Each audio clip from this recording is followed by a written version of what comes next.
Well, here we are, a full year after we started, and we're just finishing up bottling day. We're going to bottle up that beautiful Syrah wine we've made.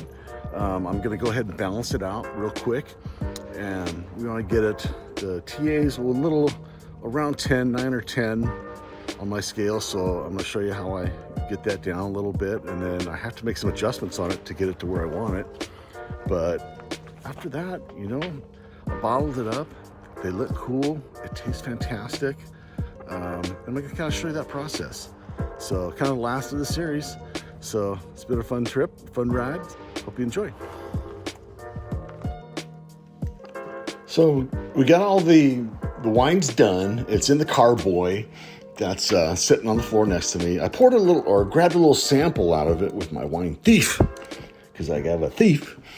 And just kind of put it in that little cup there to get some sampling off of. That little wine thing with the screen, excuse me, is my pH reader. So I've had that a couple of years. It's pretty handy. You just put a little sample in that little cup below you, and it'll measure how much your pH is for that. So my initial readings, once it was complete, was 3.36. The one I'm working at here is my TA reader. So it reads how much tartaric acid I have in the wine.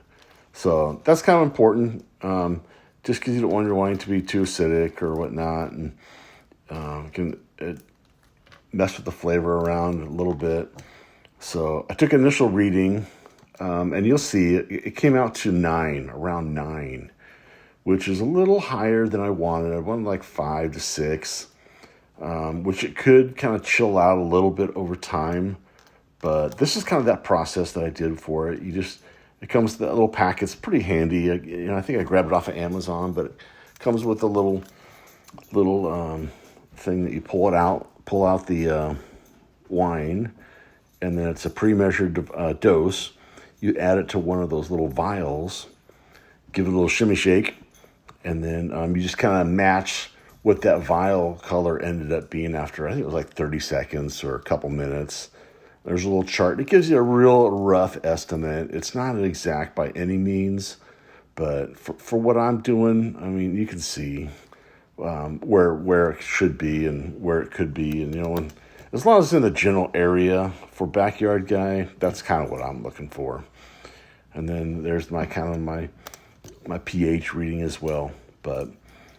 And then I go ahead and I record my findings. I have a little master book there you can see that has all the different wines that I've made throughout the years.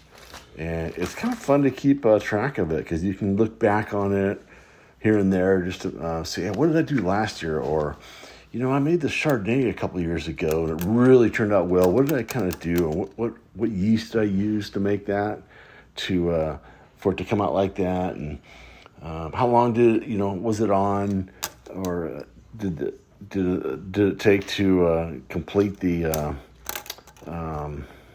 fermentation process? So it's just a good resource to be able to use, is having a book with a legend, that you kind of keep track of your stuff.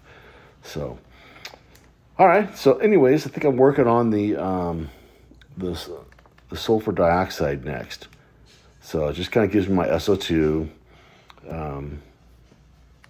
And it's the same little test. It has a little vial. You pull out the dose of wine. You put it in there, and kind of shows you in a general form where you're at. So, like I said, it's not an exact by any means, and I think these little test kits are rather expensive, but it kind of gives me an idea. And when you're trying to really get that wine the way you want it, and to really be a little bit better quality than just kind of a Joe Schmo doing it, it's really a cool thing. So that's kind of the old process. I think I even did it twice here. I think we're still on the other part too. So here it is. So now everything's where I want it. So let's get to bottling it. So bottle a day, I pre-ordered my bottles, and I'm kind of branching out a little bit. I got these it's like 375 milliliter bottles, like half of the bigger ones, and then I have like a 500 milliliter bottles that are, I think, 3/4 of a regular bottle. A regular bottle is 750 milliliters. But I want to show you the process of cleaning and sanitizing it. So the blue container is my step one is my cleaner, and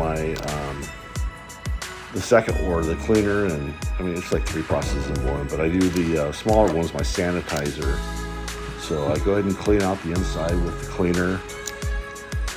Just kind of rinse it real good. And these are all just straight from the factory. And then I pour in the sanitizer real good, clean it, and then I sanitize it. And then I just kind of let it sit upside down for a little bit, let most of that stuff run out of there. And that's my cleaning and sanitizing process. And it's worked really well. I haven't had not one problem with any type of bacterial contamination or any type of irregularity in my wine. So process I think is working pretty good. But yeah, just keep doing it that way and kind of keep it all separated. And if a little leaks out in the sink, big deal, right? It goes down the sink. So it actually cleans the inside of my sink beautifully when I'm doing it this way. So yeah, here's kind of that process. It's kind of cool to see. You don't see too many of them just kind of cleaning and sanitizing that way, but definitely gets the job done. So I have my other equipment here too. This is my stir. So once I put my potassium metabisphenol in there, or even my my potassium sorbate, you gotta be able to mix it up really good.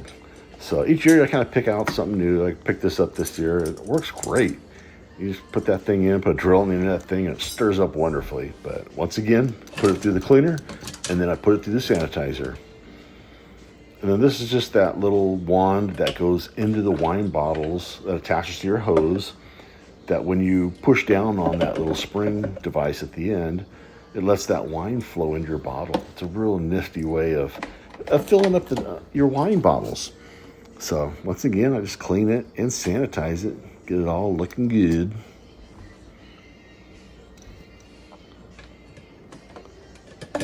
And that's just the inside of the tube that I draw the wine out of. So once again, yeah, just cleaning it and sanitizing it. Kind of cool to see.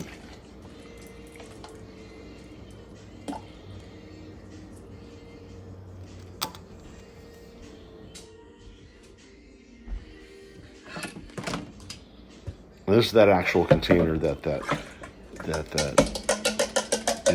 previous stick goes into.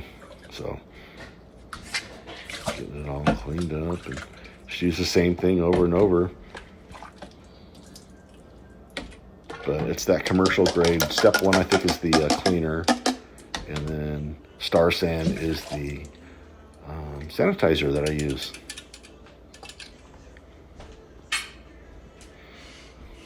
And then lastly, I gotta get that hose clean too. So this is kind of a bear, but I just get it in there really good. Make sure the exterior is clean. I get the inside of it. So I just pour a bunch down the tube to kind of flush it that way. And then I'll kind of do the same with the sanitizer. But you definitely got to make sure that you're cleaning all of your equipment and that you're cleaning it well. You don't want any chance of any bacteria or any germs or anything getting in your wine, because any part of that will ruin it or off-taste it or spoil it even. So it's really important you really clean it the proper way.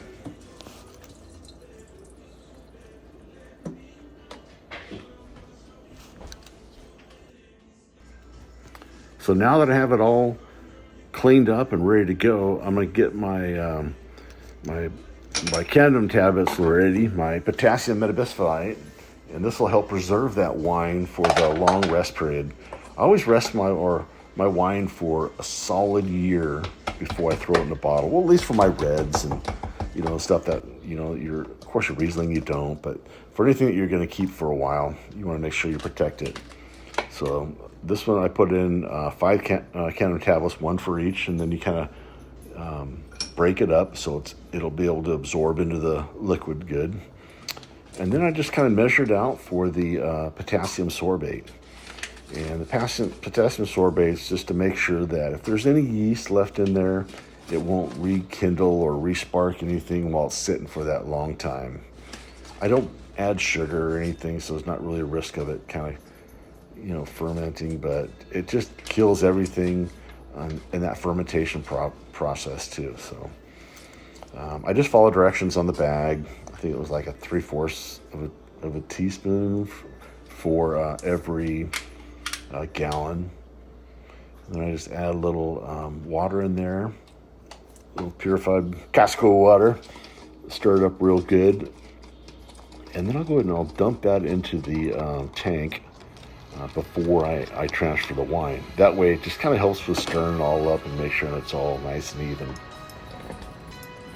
Now I'm outside, beautiful afternoon, and I'm going to go ahead and first I got to transfer the wine into the first carboy.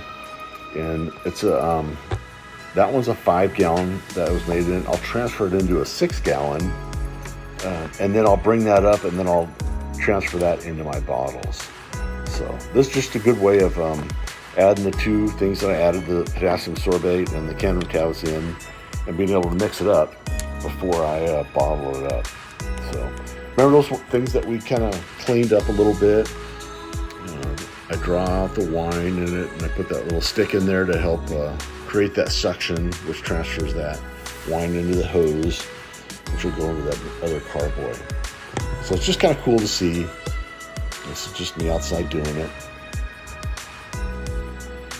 I don't like the bottom of it to go all the way down yet, just because I put it in the fridge for a couple days before bottling, just so there's any particles in there that they'll fall down to the bottom. But it's been sitting for a year, and it's crystal clear, which is so cool.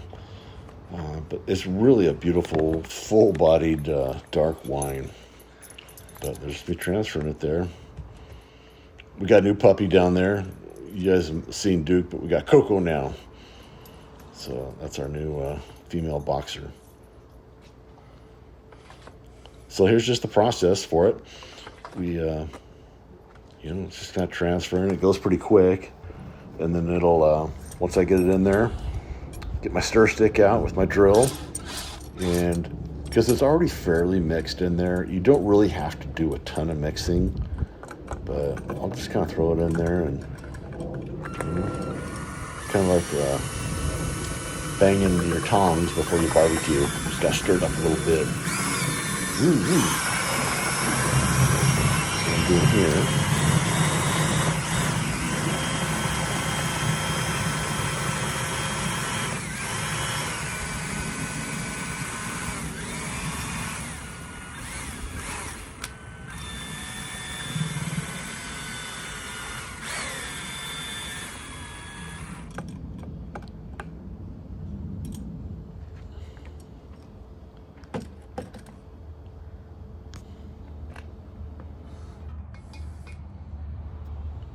So now it's all ready to transfer into my bottles.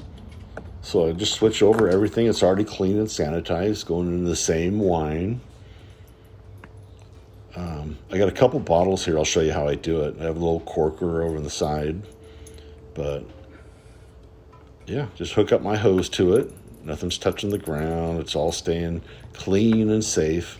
I even use my little carboy to rest it there when I'm kind of getting ready to pump it and move the wine down into it. There you go. You can see our wine's starting to flow. So we're looking good. So now I pull up the comfy chair, and because of the pressure already built up in there, once that spring is relieved on the bottom there, it just starts flowing the wine. It takes a couple seconds for each bottle. You can see it going. But you get the carboys up probably 2 or 3 feet up above it. So it's that pressure of the fluid coming down through with gravity. And these are actually the full bottles, the full 750 milliliter bottles. There you go. And once you relieve pressure on that stem, the flow stops. So you pull it out and then you just kind of top it off a little bit. So we got 1, Now we're going to do the other one.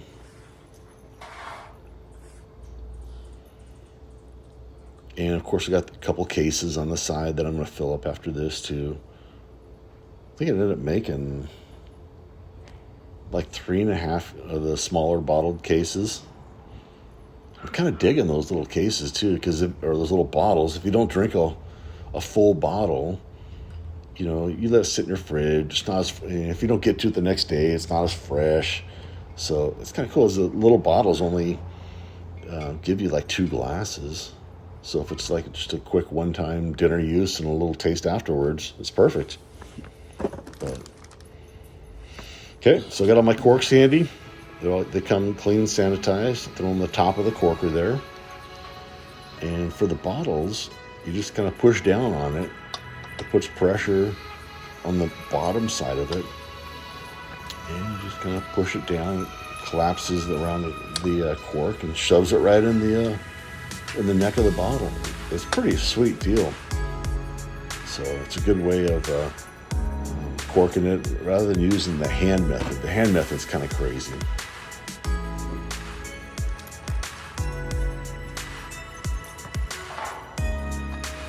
But yeah, so that's kind of the all in all on how I do a couple of those bottles real quick.